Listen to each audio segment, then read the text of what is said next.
एक वर्ड होता है ग्राम मॉलिक्यूल, दूसरा होता है ग्राम एटम। ये दोनों में कंफ्यूजन होता है। सिंपल सी चीज़ है, आप गौर कीजिए। मान लीजिए मैं बोलता हूँ 1 ग्राम ऑक्सीजन, इसका सिंपल मीनिंग होता है 1 ग्राम ऑक्सीजन। लेकिन अगर इसी को मैं 1 ग्राम एटम ऑक्सीजन लिखूं, इसका मीनिंग अलग है। 1 ग्राम मॉलिक्यूल ऑक्सीजन, इसका मीनिंग अलग है। 1 ग्राम एटम ऑक्सीजन का मतलब है 1 मोल ऑक्सीजन एटम, और 1 ग्राम मॉलिक्यूल ऑक्सीजन का मतलब है 1 मोल ऑक्सीजन मॉलिक्यूल। अब बाय मास अगर बोलेंगे तो आपको मालूम है कि 1 ऑक्सीजन एटम का मास 16 AMU था। 1 ऑक्सीजन एटम का मास 16 AMU था, तो उसको ग्राम में बदलने से क्या हो जाएगा, वो मोलर मास हो जाएगा, तो 16 ग्राम हो।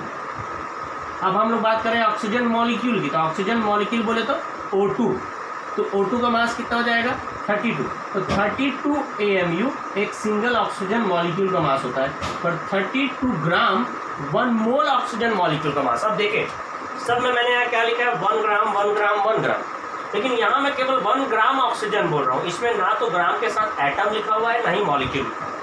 लेकिन जब ग्राम के साथ एटम लिखा होगा तो ग्राम एटम मतलब moles of atom, gram molecules moles of molecule.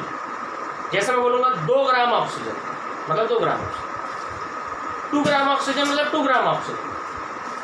लेकिन 2 gram atom of oxygen, 2 gram atoms, gram atoms का मीनिंग हो गया मोल्स ऑफ एटम।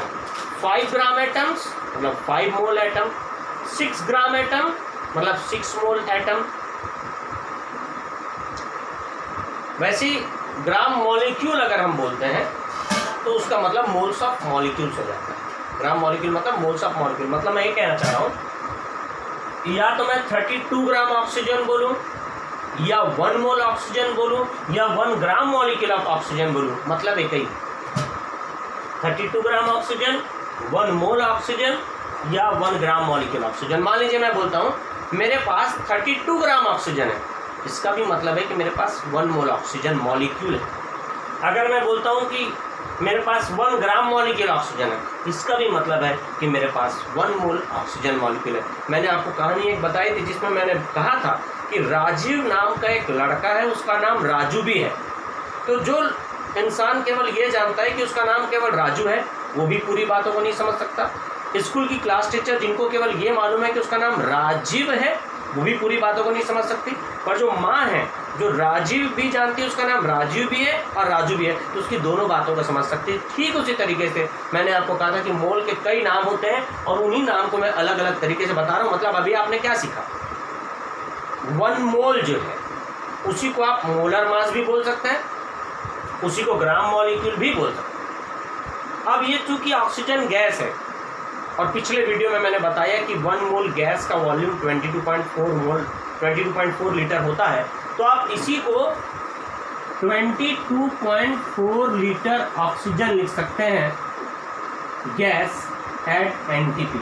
अब आप देखिए कि इसका मतलब, और एक इसमें और क्या ऐड कर सकते हैं। अब अगर इसी को हम एक लाइन में लिखें तो पूरे मोल कॉन्सेप्ट को आप एक लाइन में क्या लिख सकते हैं, 1 मोल ऑक्सीजन मॉलिक्यूल। जब गौर करेंगे, जब बात मॉलिक्यूल की आती है तो हम O2 ले रहे हैं, और एटम की बात आती है तो हम O ले रहे हैं। यहाँ ये बात बहुत ध्यान देने लायक है कि जितनी भी गैसेस हैं, एलिमेंटल गैसेस बोले मतलब एटम से बनी हुई जो होमो एटॉमिक जो मॉलिक्यूल्स होते हैं, जितनी भी गैस, जैसे जिन एलिमेंट्स को आप जानते हैं जो गैसेस स्टेट में हैं, उनको हम लोग एलिमेंटल गैसेस बोलते हैं। ऐसी गैसेस, ऐसे एलिमेंट्स जो गैसेस स्टेट में रहते हैं उनको हम एलिमेंटल गैसेस बोल रहे हैं। जैसे कि hydrogen, nitrogen, oxygen, fluorine, chlorine, ये सब गैसेस डायटॉमिक होती हैं। इनर्ट गैसेस हैं और वो मोनोएटॉमिक होती है। तो इनर्ट गैसेस को अगर छोड़ दिया जाए तो जितने भी एलिमेंट्स हैं जो गैसेस स्टेट में होते हैं वो डायटॉमिक होते हैं। डायटॉमिक होते हैं मतलब 2 एटम से मिलकर उनका एक मॉलिक्यूल बनता है। अगर मैं एटम बोल रहा हूँ ऑक्सीजन एटम तो उसका मतलब O है, और ऑक्सीजन मॉलिक्यूल बोलूँगा तो उसका मतलब O2 है। अब दूसरी बात और समझ जाइए, यदि एटम या मॉलिक्यूल में मेंशन ना करूँ, केवल ये बोलूँ ऑक्सीजन, तो उसका मतलब भी O2 होगा, क्योंकि नेचर में जो ऑक्सीजन है वो O2 के रूप में मिलता है, ना कि O के रूप में। इसलिए ऑक्सीजन अगर वर्ड बस बोला जा रहा है, उसमें एटम या मॉलिक्यूल मेंशन नहीं किया जा रहा है, तो उसका मतलब जो होगा वो O2 होगा, ना कि O। ये आपको समझना है। अब 1 मोल ऑक्सीजन मॉलिक्यूल, इसको आप और क्या क्या लिख सकते हैं? इसको आप लिख सकते हैं इतने ऑक्सीजन मॉलिक्यूल। और क्या लिख सकते हैं? 1 मोल ऑक्सीजन का आप क्या लिखें? 1 मोल ऑक्सीजन का मास कितना होता है? 32 ग्राम होता है। मतलब ये इसका क्या हो गया? मोलर मास हो गया, क्योंकि ये 1 मोल का मास है। इसी को आप बोल सकते हैं 1 ग्राम मॉलिक्यूल, और ये जो होगा 22.4 लीटर हो जाएगा। अब देखिए ये 1 मोल के कितने सारे मीनिंग हो गए, यही आपको जानना और समझना है कि अगर मैं 1 मोल ऑक्सीजन बोलूँ, या इतने ऑक्सीजन बोलूँ, या 32 ग्राम ऑक्सीजन बोलूँ, या 1 ग्राम ऑक्सीजन मॉलिक्यूल बोलूँ, और इतने लीटर, सबका मीनिंग है 1 मोल। सबका मीनिंग क्या है? 1 मोल। इसलिए आपको इन सभी चीज़ों को समझना जो रहता है वो बहुत ज़रूरी होता है कि ये किस तरीके से हम इसको लिख सकते हैं। सेम चीज़ एटम के लिए। मान लीजिए अगर हम ऑक्सीजन एटम की बात करेंगे तो 1 मोल ऑक्सीजन एटम के लिए हो जाएगा इतने ऑक्सीजन एटम